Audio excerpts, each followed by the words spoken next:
नमस्कार मॅडम, तुम्ही यशच्या मॅडम ना? हो नमस्कार. तुम्ही यशची आई का? हो.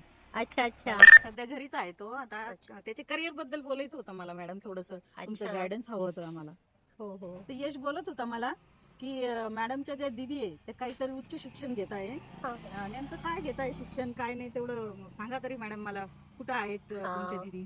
माझी मुलगी तृष्णा हा. ती आता बीटेक शिकते, इंजिनिअरिंग करत आहे. हा. पण मग इंजिनिअरिंग करता करता तिला डेव्हलपमेंटची गरज होती आणि त्याकरिता मी तिला आपल्या या बजाजनगर मध्ये असलेल्या स्मार्ट पॅसी या इन्स्टिट्यूट मध्ये मी तिला ऍडमिशन घेऊन दिलेलं आहे. तिथे ती फुल स्टॅक वेब डेव्हलपमेंटचा कोर्स करत आहे आणि त्याचबरोबर तिथे तिला सॉफ्ट स्किलचे कोर्सेस जे आहेत ते सुद्धा तिला फ्री ऑफ कॉस्ट मध्ये त्यांनी दिलेले आहेत.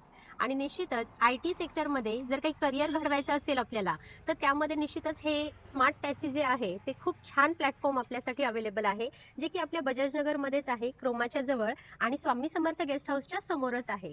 मला असं वाटतं की निश्चितच तुम्ही जर यशच्या करिअर विषयी विचार करत असाल तर तुम्हाला आजच नक्कीच स्मार्ट पॅसीला एक व्हिजिट देणं गरजेचं आहे.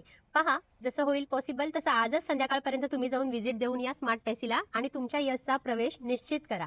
ठीक आहे. आणि जर काही गरज पडलीच तर मी तर आहे. मी आजच इव्हिनिंगला जाऊन आणि चौकशी करते. हो हो आणि निश्चितच. नक्कीच माझ्या याचं पण मी ठीक ऍडमिशन आहे, चालेल. त्याच्या भावी आयुष्यासाठी निश्चितच खूप साऱ्या शुभेच्छा. घेते.